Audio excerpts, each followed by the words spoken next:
Et bien voilà, donc ça c'est mon pactage pour faire le tour du Mont Blanc, partir donc 10 jours en trek.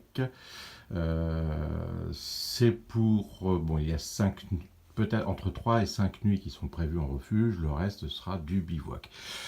C'est en fait le pactage typique que je prévois, auquel il faudra simplement que je rajoute l'eau et la nourriture. Donc je vais vous présenter un petit peu mon pactage. Donc ici le sac à dos qui est un Osprey 48 litres.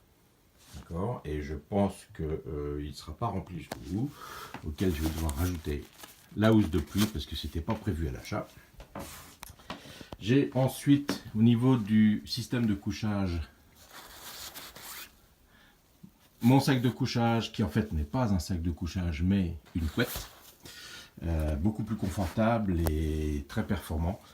Elle est donnée pour une température de confort de moins 6 degrés, donc je ne devrais pas avoir de soucis.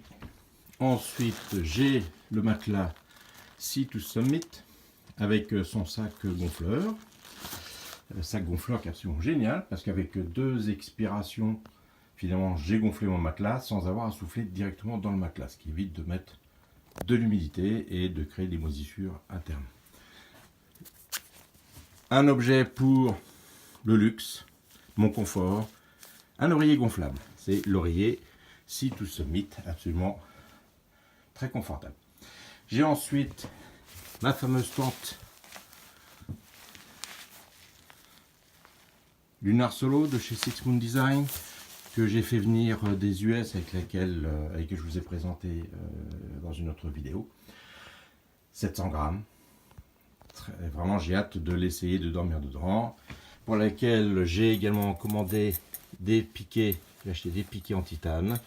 Ultra léger, 8 grammes chacun, et également j'ai pris en titane pour la résistance car les sols autour du Mont Blanc ne sont pas forcément aussi tendres que dans les Highlands en Écosse. J'ai ensuite un tie-back qui permet de faire un tapis de sol pour protéger le sol de la tente en fonction de la nature du terrain. Évidemment, toujours pour dormir, mon pyjama qui est en fait simplement un haut, qui est un haut en laine de mérino à manches longues. Encore jamais utilisé, mais je pense que je risque d'en avoir besoin autour du Mont Blanc. Ensuite, j'ai ma petite trousse de toilette, donc le strict nécessaire, un mini tube de shampoing, un petit savon d'hôtel, ça c'est pour quand je serai en refuge, des lingettes sinon. L'hygiène c'est surtout avec des lingettes, les parties intimes, sous les bras, etc. Et également de la poudre d'orange pour faire un shampoing sec éventuellement, et ma brosse à dents. Je vous dis tout de suite qu'il n'y a pas de dentifrice, le dentifrice c'est superflu, c'est pas le dentifrice qui nettoie les dents, c'est le brossage. Ensuite, pochette avec les crèmes, une crème anti-frottement, indispensable pour moi parce que vu la section de mes cuisses, j'ai toujours des frottements au niveau entre les cuisses et les échauffements peuvent devenir dramatiques si j'ai pas cette crème qui est absolument géniale. Protection solaire, baume pour lèvres, petite serviette microfibre, vraiment petit format. Je me suis rendu compte que la grande taille finalement ça ne me servait pas à grand chose, donc j'ai pris une toute petite taille. J'ai également toujours dans le domaine de l'hygiène, pour faire les affaires perso, la truelle Deuce of Spade, une truelle en aluminium qui ne fait que 8 grammes. C'est absolument génial. Ça en plus c'est parfait pour découper, creuser un trou et couper à travers les racines. D'accord. Et avec évidemment des lingettes et un peu de PQ. Ensuite on trouve nécessaire de premiers soins, paracétamol, puis également de l'imodium, lingettes désinfectantes, 2-3 bricoles, 2-3 pansements également.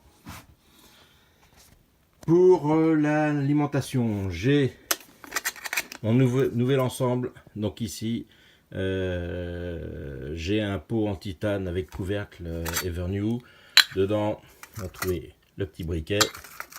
On va trouver le mini réchaud en titane, le BRS 3000 qui est absolument génial. Il ne fait que 25 grammes. Il est très bien construit. Je l'ai testé. Je consomme 8 grammes de gaz pour faire bouillir un demi-litre d'eau, ce qui est parfait. J'ai ici une cartouche de gaz 200 grammes, ce qui sera largement suffisant pour une dizaine de jours. Ensuite, j'ai ma tasse pliante Sea to Summit. Voilà, parfait pour faire les cafés. Ma Spork Light My Fire. Voilà.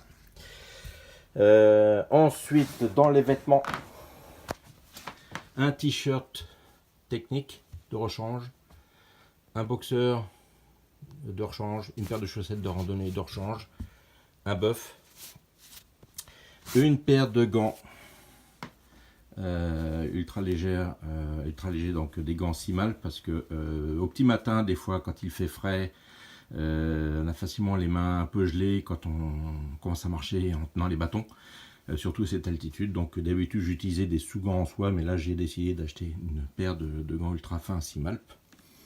Voilà. Et également une veste pluie Simalp Ultra Shell. Elle est très légère, elle fait 400 grammes. C'est une veste 3 couches, technique également. Une doudoune, j'ai décidé de laisser de côté ma micro polaire à manches longues qui était vraiment très bien, mais je pense qu'elle sera peut-être moins performante à cette altitude. Donc j'ai une doudoune Primaloft de chez Simalp. En termes d'électronique, mon PLB Rescue Link, en français c'est une balise de détresse, une batterie externe pour recharger mon électronique, un peu de câblage. J'ai ici les écouteurs pour iPhone, évidemment l'iPhone que j'ai dans les mains avec lequel je suis en train de filmer, une lampe frontale, et ici vous avez ce qu'on appelle une gimbal, qui est en fait, celle-ci c'est la marque Feiyutech. C'est avec ça que j'ai filmé autour de quand j'ai présenté ma tente Six Spoon Design. C'est ce qui permet de filmer en stabilisant les mouvements. Ensuite, bon, il va y avoir mes papiers, un appareil photo format APS-C, donc plus petit que le 24-36 et moins lourd. Évidemment, j'emmène la carte spéciale Tour du Mont Blanc, la carte IGN. J'ai également le topo guide, mais que j'ai numérisé et qui est sur ce téléphone. Mes lunettes de soleil. Enfin, ici, ce que j'appelle un matelas de cul.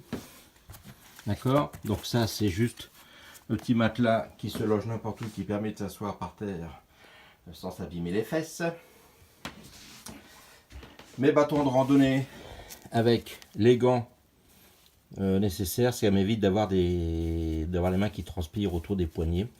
Ces gants sont ultra légers, très respirants, et ils m'évitent surtout d'avoir des ampoules au niveau des pouces. J'ai pas d'ampoules au pied, mais j'ai des ampoules au pouce, vous le croiriez ça? Donc voilà, et puis quelques pochettes externes que je fixe sur les sangles de mon sac à dos. Ça c'est pour porter le téléphone, l'avoir à portée de main, et ça c'est là où je mets ma bouteille d'eau. Sachant que c'est une des bouteilles d'eau, puisque les autres sont à l'intérieur du sac. Voilà, ça c'est ce que l'on appelle le base weight, d'accord. Le fond de sac, c'est ce qui constitue mon pactage quand je pars en trek, d'accord. Pareil, lorsque je suis parti sur l'île de Skye, j'avais le même sac à dos, j'avais pas tout à fait les mêmes articles, parce que j'ai remplacé la tente, j'ai remplacé la veste de pluie, j'ai remplacé la micro polaire, le système de réchaud, etc. Le tout fait à peu près 8,5 kg. Voilà, il ne me reste plus qu'à rajouter la nourriture et l'eau. Bon, et je vous dis à bientôt.